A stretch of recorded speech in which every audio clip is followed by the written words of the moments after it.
Hello guys, આજે આપણે બનાવીશું ગ્રીન ચટણી અને ઢોસા પેપર રેડી કરવાના છે ફરાળી.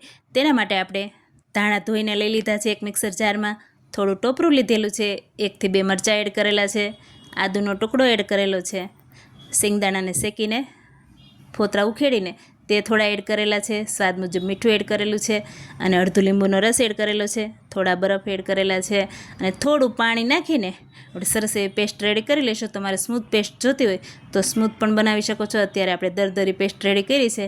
આ રીતના પણ ખૂબ જ ટેસ્ટી એવી ચટણી રેડી થઈ ગઈ છે. ત્યાર પછી આપણે મોટું મિક્સર જાર લઈશું. તેમાં 1 વાટકો આપણે સાબુદાણા એડ કરીશું અને પોણા વાટકા જેટલો મોરૈયો એડ કરીશું. બંનેને સરસ એવા દળી લેશું.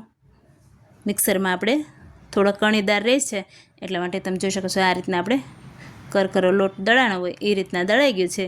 ત્યાર પછી એમાં પાણી આપણે એડ કરીશું. આમ જ બેટર બનાવી લઈશું. મિક્સર જારમાં 2.5 વાટકા જેટલું પાણી એડ કરેલું છે, 1 મરચું લીલું એડ કરેલું છે, થોડું આદું એડ કરેલું છે, સ્વાદ મુજબ મીઠું એડ કરેલું છે અને થોડા મરીના દાણા એડ કરેલા છે.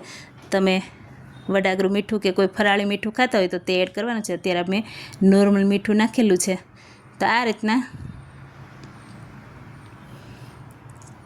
થોડું પાણી નાખીને બેટર પતલું કરી લઈશું. કોઈ પણ વાસણમાં આપણે બેટર લઈ લીધું છે ને પાણી નાખીને પતલું કરી લેવાનું છે. ઇન્સ્ટન્ટ ઢોસા છે એટલે થોડું આપણે પતલું બેટર રાખીશું. તો એક પેન લઈ લીધું છે ઢોસા બનાવવા માટે. તેમાં થોડું તેલ લગાવીને થોડી ગરમ થાય ત્યાર પછી સાફ કરી લઈશું. ફૂલ ગેસ રાખીશું. એકદમ ગરમ લોઢી હોવી જોઈએ. ત્યાર પછી આ રીતના બેટર ઉપરથી નાખીશું એટલે આપણી ડિઝાઇન આ રીતના પડી છે ઢોસાની. ઇન્સ્ટન્ટ ઢોસા બનાવવા માટે આ રીતના આપણે પતલું બેટર રાખીને ઢોસા રેડી કરીએ છીએ. તો થોડી વાર ચડવા દઈશું. ત્યાર પછી થોડું તેલવાળી પીછી કરીને ફરતી કર થોડું તેલ એડ કરી દઈશું. આ રીતના આપણે તેલ લગાવી લઈશું અને પાવડાથી પણ તમારે થોડું એવું ટીપું એ રીતના તેલ એડ કરવાનું છે. તો તમે જોઈ શકો છો એકદમ ક્રિસ્પી થશે એટલે આસાનીથી પલટી જાય છે અને ક્રિસ્પી પેપર સરસ લાગે છે. તો આ રીતના આપણે બધા પેપર રેડી કરી લઈશું. તમે ઉપવાસમાં કે વ્રતમાં પેટ ભરીને ખાઈ શકો. તો આ રીતના તમે એકવાર પેપર ઢોસાની ચટણી બનાવીને ખાશો તો બીજે ફરાળની કોઈ જરૂર નહીં પડે.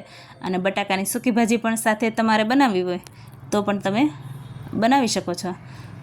અત્યારે આપણે બટાકાની સૂકી ભાજી નથી બનાવેલી, ખાલી પેપર ઢોસાની ચટણી બનાવેલી છે. તો આ રીતના આપણે બધા ઢોસા રેડી કરી લઈશું. અત્યારે આપણે બીજું પેપર રેડી થઈ ગયું છે. ત્યાર પછી આપણે ત્રીજું પણ એડ કરી દીધું છે બેટર. જો તમને મારા વિડીયો ગમતા હોય તો લાઇક, શેર અને સબસ્ક્રાઈબ કરજો અને બેલ આઇકનને દબાવવાનું ભૂલતા નહીં, તો તમને મારી નોટિફિકેશન પહેલાં આવશે. તો આ રીતના ત્રીજું પણ પેપર એડ કરી દીધું છે અને તેને પણ આપણે સર્વિંગ પ્લેટમાં લઈ લીધું છે. તો લીલી ચટણી સાથે ધાણાની સિંગની ચટણી છે અને આપણે ઢોસા પેપર રેડી છે.